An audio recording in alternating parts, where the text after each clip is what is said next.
नमस्कार मैत्रिणींनो, तुमचं स्वागत आहे आपल्या विदर्भाची चव चॅनलमध्ये. तर आता उन्हाळ्याच्या सुट्ट्या सुरू झाल्या आणि आमच्या मुलांची फरमाईश झाली की मला पिझ्झा पाहिजे. तर म्हटलं चला पिझ्झा ते करूया.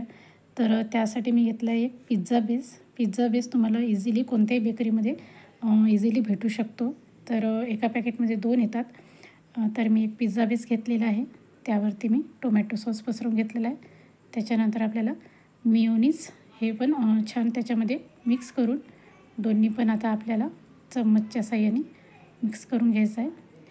आणि आता छान आपल्याला जिकडे तिकडे छान स्प्रेड करून घ्यायचं आहे. तर आता बघू शकता आपण छान स्प्रेड करून घेतलेलं आहे पिझ्झा हे टोमॅटो सॉस आणि मेयोनीज. त्याच्यानंतर आता आपल्याला घ्यायचं आहे पिझ्झा पास्ता सॉस. हा पण तुम्हाला एक 10 रुपयाचा पॅकेट मिळून जातो आणि तो आता आपल्याला पसरवून घ्यायचा आहे. त्यानंतर आता आपल्याला याच्यावर मस्त चीज पसरवून घ्यायचं आहे. आता भरपूर असा चीज घालून झाल्यानंतर आता आपल्याला याच्यामध्ये शिमला मिरची बारीक करून घेतलेले तुकडे घालून घ्यायचे आहे. त्यानंतर कांद्याचे स्लाईस पण आपल्याला याच्यावरती टाकून घ्यायची आहे. तुम्हाला हव्या त्या भाज्या तुम्ही टाकू घेऊ शकता.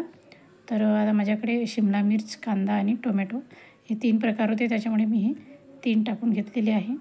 त्यानंतर आता आपल्याला याच्यामध्ये चिली फ्लेक्स टाकून भुरभरून घ्यायचे आहे. आणि त्याच्यानंतर माझ्याकडे ओरिगॅनो होता, ओरिगॅनो पावडर, तो पण मी छान भुरभरून घेतलेला आहे. आता पुन्हा एकदा आपल्याला चीजची लेअर छान जिकडे तिकडे मस्त चीज असा पसरवून घ्यायचा आहे.